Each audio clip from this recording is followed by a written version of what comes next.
Hello guys, welcome back to tech Josh channel. आप सभी का अपने चैनल में एक बार फिर से स्वागत करते हैं एक नई वैकेंसी के साथ, जो कि सेल की तरफ से बहुत अच्छा रिक्वायरमेंट आया है 2023 का।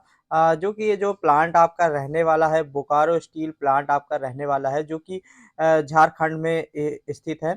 तो इसकी तरफ से बहुत अच्छा रिक्वायरमेंट आया है, जिसमें 10th पास, आईटीआई पास और डिप्लोमा पास, बीई, बीटेक और अदर क्वालिफिकेशन के बच्चे इसमें अप्लाई कर सकते हैं। अगर सैलरी की बात करते हैं तो आपकी 26,000 से 38,000 920 रुपए तक का आपका सैलरी पैकेज रह सकता है, जिसमें आपकी 2 साल की ट्रेनिंग होगी, देन आपको परमानेंट कर दिया जाएगा। ये एक परमानेंट बेस भर्ती है, जो कि महारत्न कंपनी के अंतर्गत आता है। तो जो ये एक बहुत अच्छा सेल की तरफ से रिक्वायरमेंट है। तो सारा प्रोसेस सारा जानकारी हम इस वीडियो के माध्यम से आपको बताएंगे कि कौन कौन सी ट्रेड में क्या क्या क्वालिफिकेशन मांगा गया है, एक्सपीरियंस कितना मांगा गया है, क्या आपका क्राइटेरिया रहने वाला, कितना फीस है, सारा चीज़ों को हम इस वीडियो के माध्यम से डिस्कशन करेंगे।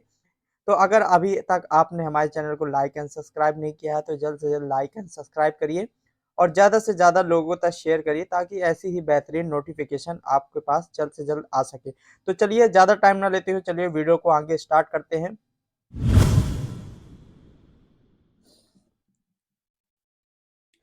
तो देखिए, मैं इसकी ऑफिशियली नोटिफिकेशन पे आ गया हूँ, जो सेल का रिक्वायरमेंट आया था। अगर हम बात करते हैं तो ये जो डिपार्टमेंट है, steel authority of India limited, जो कि बोकारो स्टील प्लांट है, जो कि आपका झारखंड में उपस्थित है। और इसमें अगर बात करते हैं तो ये एक महारत्न कंपनी है, जिसमें काम करना बहुत गर्व की बात है, जो कि एक महारत्न कंपनी के अंतर्गत आती है। तो ये इसका एडवर्टीजमेंट नंबर आप देख सकते हैं। जो इसका रिक्वायरमेंट आया था 15/03/2023 को ये रिक्वायरमेंट आया था। उसके बाद आगे हम बात करते हैं और क्या-क्या चीज़ें हैं इम्पोर्टेंट के लिए। अ, तो देखिए, इसमें जो वैकेंसी की बात करते हैं, जो वैकेंसी है यूनिट की अगर बात करते हैं, बीएसएल यूनिट में आया था, जिसमें रेडियोलॉजी की एक वैकेंसी है, लॉजी की एक वैकेंसी है, फिजियोलॉजी की एक वैकेंसी है, और क्रिटिकल केयर की एक वैकेंसी है, जिसमें पेडिक्रेट की एक वैकेंसी है, रेडियो थेरेपी की एक वैकेंसी है, जनरल मेडिसिन की 2 वैकेंसी है। उसके बाद जो दूसरा डिपार्टमेंट है, अगर बात करते हैं दूसरे यूनिट की, तो जो दूसरे यूनिट में जो वैकेंसी आपकी आई है जेजीओएम की, जिसमें आप कैटेगरी वाइज़ वैकेंसियाँ देख सकते हैं। सर्जन की है, काफ़ी सारी अच्छी वैकेंसियाँ हैं। उसके बाद हम नीचे सीधे बात करते हैं, जिसमें जो हमारे हम सीधे बी नंबर में बात करते हैं, जिसमें मेडिकल ऑफ़िसर की वैकेंसियाँ हैं, जिसमें बीएसएल डिपार्टमेंट में आपकी जो वैकेंसी है, टोटल पोस्ट आपकी 8 है, जिसमें कैटेगरी वाइज़ पोस्ट डिवाइड है। जे जे जेजीओएम में जो वैकेंसी है, आपकी टोटल वैकेंसी 2 है, ये भी कैटेगरी वाइज़ डिवाइड है। उसके बाद हम बात करते हैं सी नंबर में, मेडिकल ऑफ़िसर की, जिसमें बीएसएल डिपार्टमेंट में 1 पोस्ट है, और जेजीओएम डिपार्टमेंट में 1 वैकेंसी है, सीडी में 1 वैकेंसी है, ठीक है? उसके बाद हम सीधे बात करते हैं मैनेजर ट्रेनिंग टेक्नीशियन की।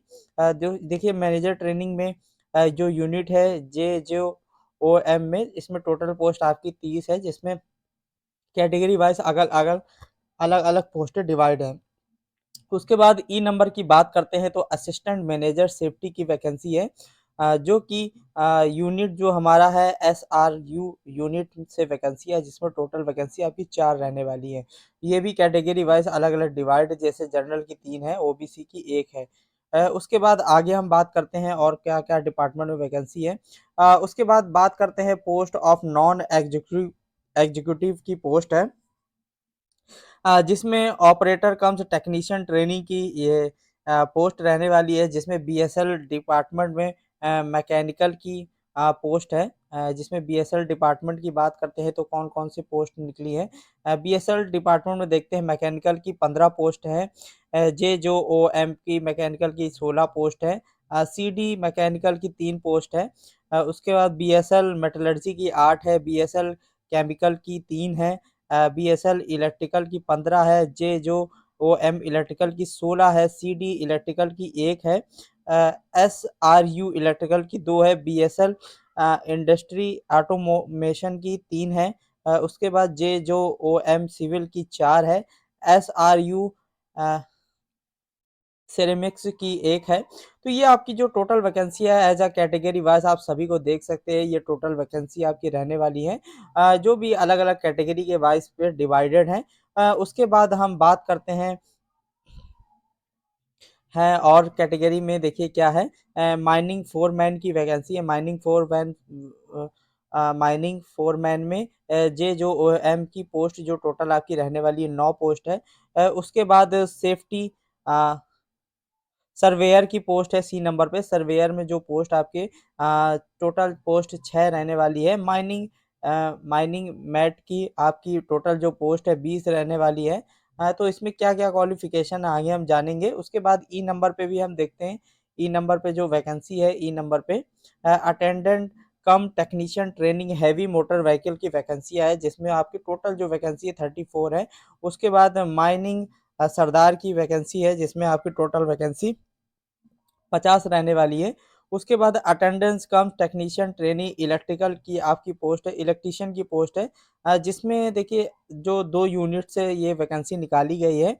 पहला जो यूनिट है एसआरयू जिसमें 4 वैकेंसियाँ हैं, फिर सीडी जिसमें 4 वैकेंसियाँ हैं, ये भी कैटेगरी वाइज़ अलग-अलग डिवाइडेड हैं। उसके बाद आगे हम क्वालिफ़िकेशन की बात करते हैं। हाँ, तो देखिए क्वालिफ़िकेशन में क्या-क्या है, देखिए एलिजिबिलिटी की बात करते हैं कि क्या-क्या इसमें क्वालिफ़िकेशन माँगा गया है।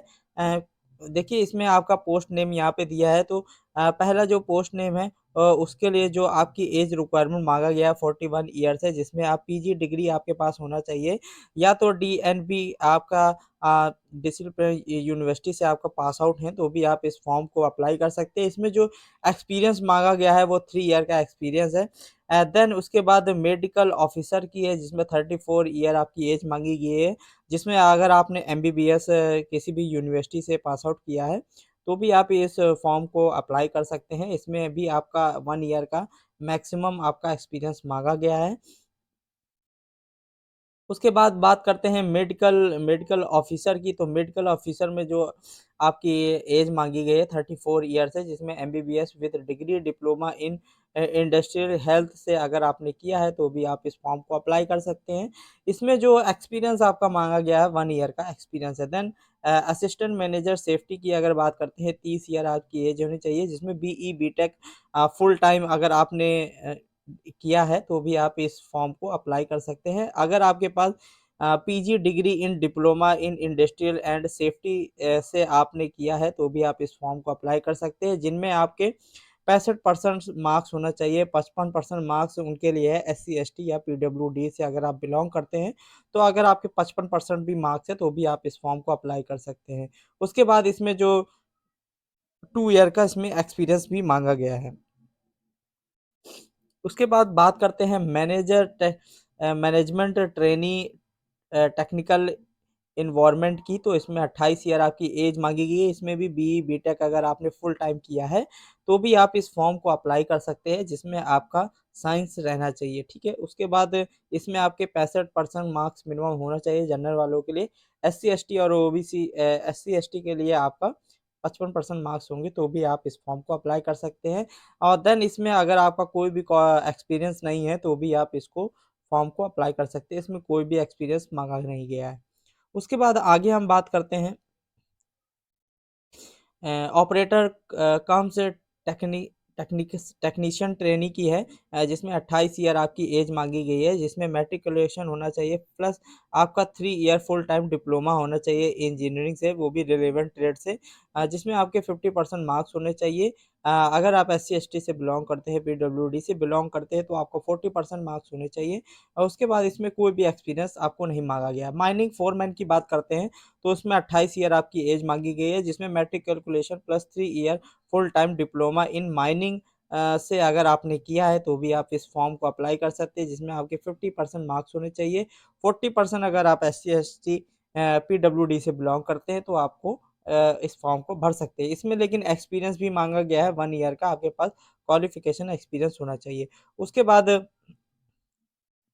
आगे हम बात करते हैं सर्वेयर की पोस्ट की। अगर बात करते हैं सर्वेयर की पोस्ट में जो क्वालिफिकेशन मांगा गया है, आपकी एज आपकी 28 ईयर एज होना चाहिए। मैट्रिकुलेशन विथ आपका 3 ईयर फुल टाइम डिप्लोमा होना चाहिए, किससे, mining and diploma in mining, mining surveyor. अगर इन चीज़ से आपने डिप्लोमा किया है तो भी आप इस फॉर्म को अप्लाई कर सकते हैं, जिसमें आपके 50% मार्क्स होने चाहिए। और एससी एसटी के अगर आप पीडब्ल्यूडी से बिलोंग करते हैं तो भी आपके पास 40% मार्क्स होने चाहिए। देन आपके पास 1 ईयर का एक्सपीरियंस सर्टिफिकेट भी चाहिए। उसके बाद माइनिंग मैट की बात करते हैं, जिसमें 28 ईयर आपकी एज मांगी गई है। इसमें भी आपका माइनिंग का सर्टिफिकेट आपके पास होना चाहिए, प्लस 1 ईयर का आपके पास एक्सपीरियंस क्वालिफिकेशन चाहिए। उसके बाद अटेंडेंस कम्स टेक्निकल ट्रेनिंग की अगर बात करते हैं, एचएमबी की, जिसके आपके पास हैवी मोटर व्हीकल लाइसेंस भी चाहिए। उसके बाद आपकी एज जो 28 ईयर मांगी गई है, अगर आपके पास हैवी मोटर लाइसेंस है तो भी आप इस फॉर्म को अप्लाई कर सकते हैं। उसके बाद आपके पास मिनिमम 1 ईयर का आपके पास एक्सपीरियंस होना चाहिए। उसके बाद attendant comes technical training electrician की बात करते हैं, जिसमें आईटीआई वाले बच्चे अप्लाई कर सकते हैं। इसमें भी 28 ईयर आपकी एज मांगी गई है, जिसमें आपके matric calculation with full time ITI होना चाहिए, किससे, एनसीवीटी से अगर आपने आईटीआई किया है इलेक्ट्रिशियन से। अगर आपने इलेक्ट्रीशियन से फुल टाइम आईटीआई किया है गवर्नमेंट रिकॉग्नि किसी भी इंस्टीट्यूट से, तो आप इस फॉर्म को अप्लाई कर सकते हैं। और सबसे अच्छी बात, इसमें कोई भी एक्सपीरियंस की आपको ज़रूरत नहीं है। आप अगर आपने फ्रेशर भी हैं तो भी आप इस फॉर्म को अप्लाई कर सकते हैं। देन उसके बाद बात करते हैं माइनिंग सरदार की। तो माइनिंग सरदार में भी आपका 28 ईयर यानी कि 28 साल आपकी एज मांगी गई है, जिसमें आपका matric calculation for recognition mining सरदार का आपके पास सर्टिफिकेट चाहिए, तो ही आप इस फॉर्म को अप्लाई कर सकते हैं, जिसमें भी आपका 1 ईयर एक्सपीरियंस चाहिए। अगर एज रिलैक्सेशन की बात करते हैं तो देखिए, एज अ गवर्नमेंट रूल आपको जो भी एज रिलैक्सेशन प्रोवाइड होता है ओबीसी, जनरल, एससी एसटी के लिए, तो वो सारे आपको रिलैक्सेशन प्रोवाइड किए जाएंगे। अगर हम बात करते हैं फिजिकल स्टैंडर्ड की, तो इसमें अलग अलग पोस्टों के लिए अलग अलग फिजिकल स्टैंडर्ड है, जिसमें हम पहले बात करते हैं एग्जीक्यूटिव कोड यानी कि कोड से E3 और E1 के लिए। तो इसमें आपकी हाइट जो मांगी गई है 155 सेंटीमीटर से 100 मेल के लिए 155 सेंटीमीटर मांगा गया है, और 143 सेंटीमीटर फीमेल के लिए। अगर वेट की बात करते हैं, 45 केजी आपका मेल का वेट होना चाहिए एंड 35 केजी आपका फीमेल का वेट होना चाहिए। उसके बाद चेस्ट मेजरमेंट की बात करते हैं तो आपका 72 सेंटीमीटर एंड एक्सपेंड आपका 75 सेंटीमीटर होना चाहिए, और फीमेल्स के लिए भी 75 सेंटीमीटर एंड एक्सपेंड आपका 79 सेंटीमीटर होना चाहिए। उसके बाद नॉन एग्जीक्यूटिव कोड की बात करते हैं, जिसमें हाइट आपकी 155 सेंटीमीटर मांगी गई है। देन फीमेल के लिए 143 सेंटीमीटर है। वेट आपका 45 केजी मांगा गया है मेल के लिए, फीमेल के लिए 35 केजी। उसके बाद चेस्ट की बात करते हैं, एक्सपैंड आपका 72 नॉर्मली मांगा गया है, एक्सपैंड के बाद 75 एंड 75 फीमेल के लिए नॉर्मल एंड 79 आपका एक्सपैंड के बाद मांगा गया है। उसके बाद आगे भी हम और भी चीज़ें देखिए, इसमें फिजिकल में विजुअल स्टैंडर्ड की बात करते हैं तो आपका इसमें विजुअल स्टैंडर्ड भी मांगा गया है। तो एज आप जिस भी फॉर्म को अप्लाई करना चाहते हैं तो उसमें आप अपना विजुअल जो इसमें मेंशन किया गया है आप देख सकते हैं। कलर विजन भी आपका इसमें मेंशन किया गया है कि ये सारी चीज़ें नहीं होना चाहिए। 6:9 का आपका रेशियो होना चाहिए आइस का। और उसके बाद और देखिए, ट्रेनिंग की बात करते हैं, इसमें 2 ईयर की आपकी ट्रेनिंग होगी। तो देखिए, सिलेक्शन प्रोसेस की बात करते हैं तो सिलेक्शन प्रोसेस की जो भी आप फॉर्म अप्लाई करेंगे तो आप इसको देख सकते हैं। अगर हम आईटीआई वाले बच्चों के लिए बात करते हैं तो इसमें 2 ईयर का आपका पहले रिटन टेस्ट होगा, देन आपका स्किल टेस्ट होगा, उसके बाद आपका मेडिकल एंड देन आपकी ज्वाइनिंग कर दिया जाएगा। इसके बाद देखिए, पे लेवल की बात करते हैं तो बहुत अच्छा पे लेवल है। अगर हम सीधे आईटीआई वाले बच्चों के लिए बात करते हैं तो आपका देखिए, अगर आप फर्स्ट ईयर में अगर आप आएँगे तो आपको 12,900 रुपए दिया जाएगा। देन सेकंड ईयर में आपकी ट्रेनिंग के बाद 15,000 आपकी अ, सैलरी कर दी जाएगी। जैसे ही आप 2 साल की ट्रेनिंग कंप्लीट करते हैं, देन आपकी आपकी जो आपका जो पेमेंट होगा देन आपका बढ़ा दिया जाएगा एज अ गवर्नमेंट रूल। अगर बात करते हैं देखिए प्रोसेसिंग फ़ीस की, अगर बात करते हैं कि आपका क्या चार्जेस लगने वाले हैं, तो अगर आप जनरल से बिलोंग करते हैं और फॉर एग्जीक्यूटिव पोस्ट के लिए अगर अप्लाई करते हैं तो आपका 700 रुपये फ़ीस रहने वाला है। SC/ST से अगर आप बिलोंग करते हैं तो 200 रुपये फ़ीस रहने वाला है। फिर उसके बाद for posts in grade S3 के लिए अगर आप अप्लाई करते हैं तो 500 रुपये फ़ीस होगा, SC/ST के लिए 150 रुपये फ़ीस होगा। For post in grade S1 के लिए अगर आप अप्लाई करते हैं तो 300 रुपये फ़ीस होगा एंड SC/ST के लिए 100 रुपये फ़ीस होगा। ये आप सारी चीज़ें आप देख सकते हैं। उसके बाद हम बात करते हैं, देखिए सारी इम्पोर्टेंट चीज़ें मैंने आपको बता दिया है। जो इम्पोर्टेंट था सभी चीज़ों को मैंने डिस्कशन कर दिया है। इसकी देखिए अगर क्लोजिंग डेट की बात करते हैं तो इसकी starting date submitted application website तो आपकी 25 तारीख से ये एप्लीकेशन स्टार्ट हो रहे हैं, 25 मार्च से। देन आपकी जो लास्ट डेट रहने वाली है, देखिए लास्ट डेट की मैं बात करता हूँ 15/4/2023 एंड स्टार्टिंग डेट आपकी 25 तारीख से रहने वाली है। जिन भी बच्चों ने अगर फॉर्म अप्लाई नहीं किया है तो जल्द से जल्द आप इस फॉर्म को अप्लाई कर सकते हैं। अगर आप हमारे चैनल पर नए हैं तो आप हमारे चैनल को जल्द से जल्द लाइक एंड सब्सक्राइब करिए ताकि ऐसी ही बेहतरीन नोटिफिकेशन आपके पास जल्द से जल्द आ सके। तो देखिए इस वीडियो को बनाने में बहुत टाइम लगता है, थोड़ा सा मेहनत लगती है। तो आप अगर आपको हमारे चैनल से कुछ भी इंफॉर्मेटिव नॉलेज मिलता है तो प्लीज़ आप हमारे चैनल को लाइक करिए एंड सब्सक्राइब करिए। तो thank you watching my video, thank you all of you. मिलते हैं नेक्स्ट वीडियो में।